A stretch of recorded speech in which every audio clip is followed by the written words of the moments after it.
If you are the parent of a high school student with a disability who's either planning to apply to college or is in the process already, I'm guessing that you've probably heard a lot of advice about what we call disclosure, meaning whether a student will talk about their disability in their college application.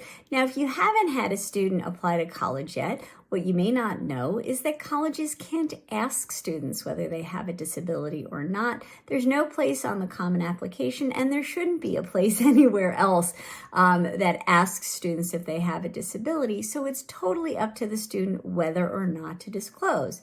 So as I said, you're probably hearing or will hear lots of advice. Some of it will encourage you to tell your student not to say anything about their disability because people are somehow under the impression that colleges go out of their way to screen students out if they have disabilities, and there is no evidence of that.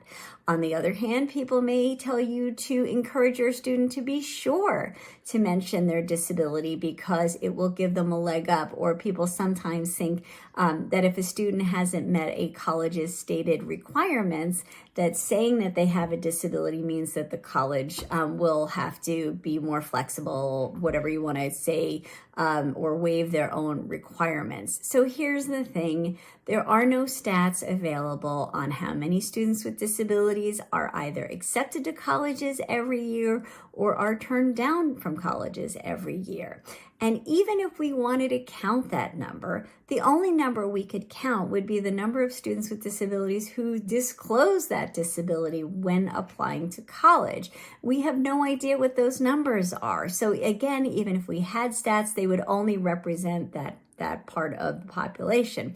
So my advice is to let your student make their decision about whether they want to disclose their disability. Is it something that's really important to them that they want to make sure colleges know about? They can write their essay about it, or they can put it in the "is there anything else" section, but let it be their choice. This is when we start working on their self-determination, which means the ability to make decisions for themselves, not without any advice or input from anybody else, but this is a decision that should be purely theirs. If you want to learn more about the admissions process and about what happens for students with disabilities once they get to college, in the corner of this video, you're going to see the cover of my book. I hope that you will read it and find it helpful.